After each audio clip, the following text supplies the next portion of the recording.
اب بخاری مسلم دونوں اٹھائیں. اسامہ بن زید کہتے ہیں جنگ کے دوران ایک کافر سے میری مڈ بھیڑ ہوئی، جب میں نے اسے نیچے گرا لیا. ایک لمحے پہلے تک وہ کافر بھی اسامہ کو مار سکتا تھا،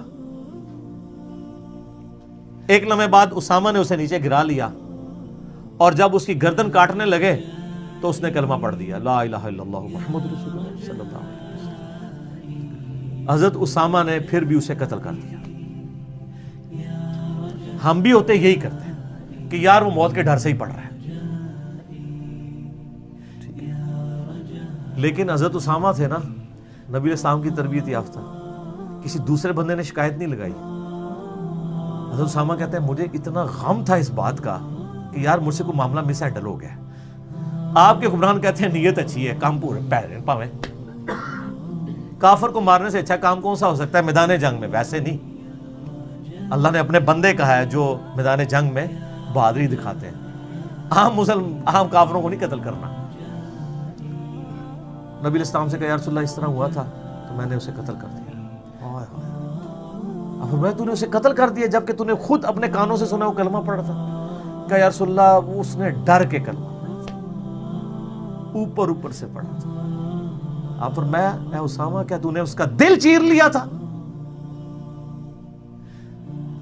اسامہ کو تو کہنا چاہیے تھا یا رسول اللہ وقت کے غوث کتب ابدال وہ تو دلوں کے حال جانتے ہیں، تو میرے گھوڑے کے قدموں سے جو دھول اٹھتی ہے اور گھوڑے کے نتنے میں بیٹھتی ہے ایک ولی تو اس کے برابر نہیں ہے. جب ولی بابے بزرگ کشف القبور اور دلوں کے حال جانتے ہیں تو یا رسول اللہ جی میں نے جان لیا تھا. نا پرانی گلاں، پرانے بزرگ، پرانے فرقے، پرانے عقیدے. فرمایا اسامہ تو کیا کرے گا جب قیامت والے دن وہ کلمہ پڑھتا ہوا اللہ کے حضور تیرے خلاف مقدمہ کر دے گا.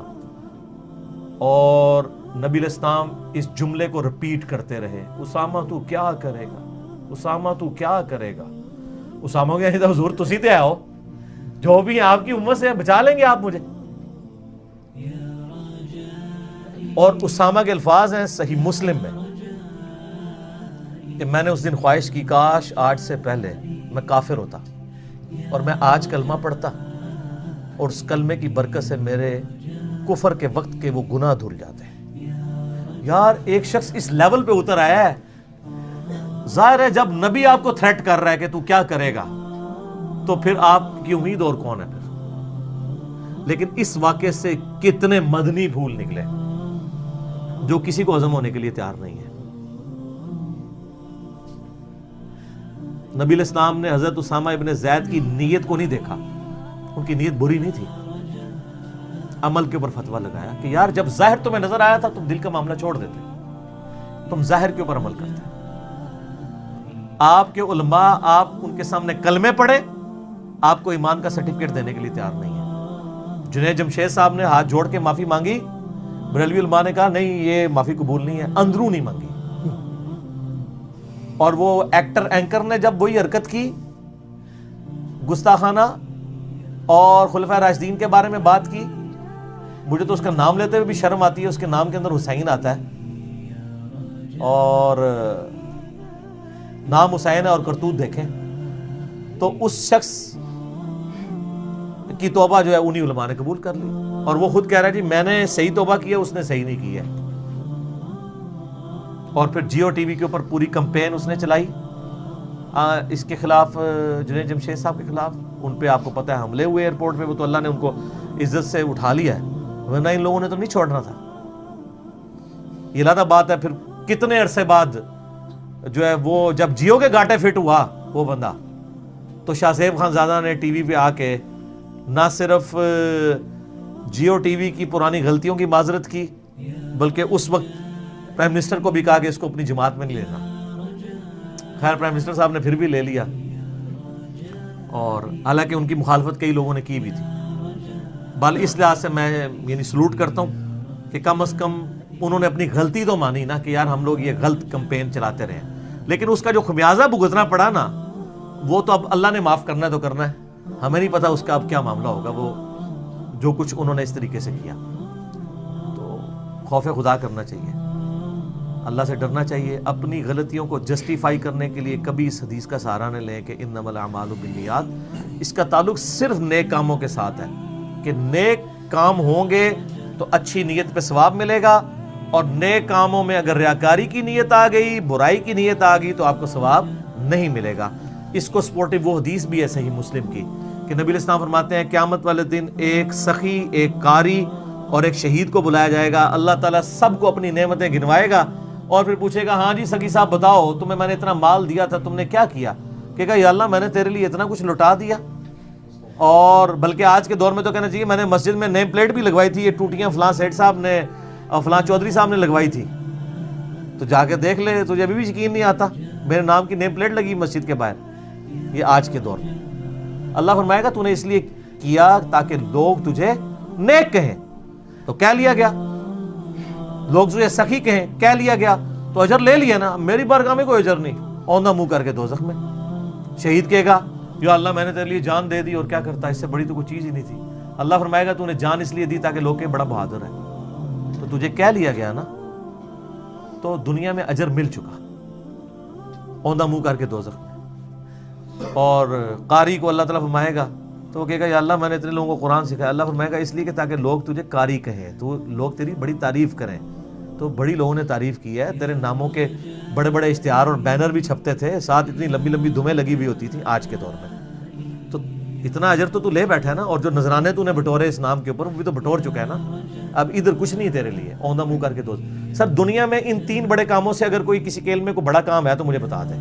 کہ کوئی شخص اپنی جان دے دے, کوئی شخص جس کو اللہ نے مال دیا ہو اور وہ اللہ کی راہ میں لٹاتا ہو, اور کوئی شخص جس کو اللہ نے قرآن کا علم دیا اور لوگوں کو قرآن سکھاتا ہو. اس سے بڑا کوئی کام دنیا میں ہو نہیں سکتا. اور تینوں کی مثال صحیح مسلم میں آئی کہ تینوں کے اعمال اچھے تھے, نیت میں ریاکاری تھی تو برباد ہو گئے. یہ سائملٹینیس کنٹراسٹ میں نے بتا دیا. تو یہ جو مطلب ہے انما الاعمال بالنیات کے نیک عمل بھی کیے اور نیت اچھی نہیں تھی تو وبال بن جائے گا, نیک عمل کیے نیت اچھی تھی تو ثواب ملے گا. برے عمل سر چاہے بری نیت سے کیا اچھی نیت سے کیا, برا عمل برا ہے. خدا کے لیے اگر اس قانون کو مان لیا جائے تو دنیا میں ہر شخص قانون کو ہاتھ میں لے گا اور کہے گا میں نے امت کے وسیع تر مفاد میں یہ کیا ہے. آج تک امت کا بیڑا غرق جس نے کیا ہے, چاہے حکمرانوں میں سے, چاہے علماء کرام میں سے, یا میرے والی لینگویج میں علماء کرائم, علماء سو, مجرم علماء, کرائم انگلش والا, پوری نیک نیتی کے ساتھ ہی انہوں نے کیا ہے. جن لوگوں نے یہاں پہ بخاری مسلم کا ترجمہ نہیں ہونے دیا, کیوں نہیں ہونے دیا؟ انہوں نے کہا بخاری مسلم کا ترجمہ ہو گیا تو ہم نے تو ساروں کو فقہ حنفی پڑھائی ہوئی ہے, تو سارے رفع دین شروع کر دیں گے. اور ہو بھی گیا, آپ دیکھ لیں 100 سال ہوئے ہیں. اسی کو کہتے ہیں یار دیکھو پہلے تو کوئی رفع دین والا نہیں سی, اچانک اتنے زیادہ آگے نے نیا فتنہ ہے. سر نیا فتنہ نہیں ہے, یہ نہیں 100 سالوں میں تو بخاری ترجمہ ہوا ہے نا. یہ 1000 سال پہلے ہوا ہوتا تو تسی آٹے نمک ہوندے, اے ہن بھی دیکھو نمک ہار پگھل رہے ہو ساڑی ویڈیوز کی برکت سے. تو آپ ذرا امیجن کریں, یہ 1920 میں ترجمہ, اور جس بندے نے ترجمہ کیا نا وہ ایک دیوبندی عالم تھے علامہ وحید الزمان رحمہ اللہ تعالی. سب سے پہلے تو وہ اہل حدیث ہو گئے ترجمہ کرنے کے بعد. تو سر پھر اسی لیے تو کہتے ہیں نا, وہ مناقب ابی حنیفہ ایک دیوبندی مفتی نے کتاب لکھی ہے, اس کے مقدمے میں لکھا ہے کہ دور حاضر میں حدیث کی کتابوں نے گمراہی کا دروازہ کھول دیا ہے ترجمہ نے. جب تک ترجمے نہیں ہوئے تھے ہمیں کو پوچھتے ہی نہیں تھا اس حوالے سے. اب ترجمے میں لوگ کہتے ہیں آپ یہ کہہ رہے ہیں بخاری میں تو یہ لکھا ہوا ہے, مسلم میں تو یہ لکھا ہوا ہے, تو اب ان کی کہانیاں نہیں چل رہی ہیں. تو سر یہ جن لوگوں نے قرآن کا ترجمہ نہیں ہونے دیا, بخاری مسلم کا نہیں ہونے دیا, انہوں نے بڑی نیک نیتی کے ساتھ ہی آپ کا جنازہ نکالا ہے. تو یہ ہمیشہ نیتیں ساروں کی نیک ہی ہوتی ہیں, لیکن اللہ کے حضور وہ اعمال کو دیکھا جائے گا کہ اعمال کیا ہیں. اچھی نیت کے ساتھ نیک اعمال ہے تو ثواب, اچھی نیت کے ساتھ برے اعمال ہیں تو وبال, اور بری نیت کے ساتھ اچھے اعمال ہیں تو کوئی ثواب نہیں, اور بری نیت کے ساتھ برے اعمال ہیں تو وہ تو آپ کہہ دیں کہ فی ظلمات, وہ تو اندھیروں میں ہے. تو خدا کے لیے کہانیاں کرانی بند کریں, وسیع تر مفاد, اور نیت بڑی اچھی ہے, نیت امت بھگت رہی ہے. اب آپ دیکھ لیں جو کچھ ہو رہا ہے اس وقت. میری کبھی خواہش نہیں ہے کہ یہ حکومت کسی غلط طریقے سے ختم ہو, 5 سال پورے ہونے چاہیے, لیکن یہ بھی تو کوئی پرفارمنس دکھائے نا.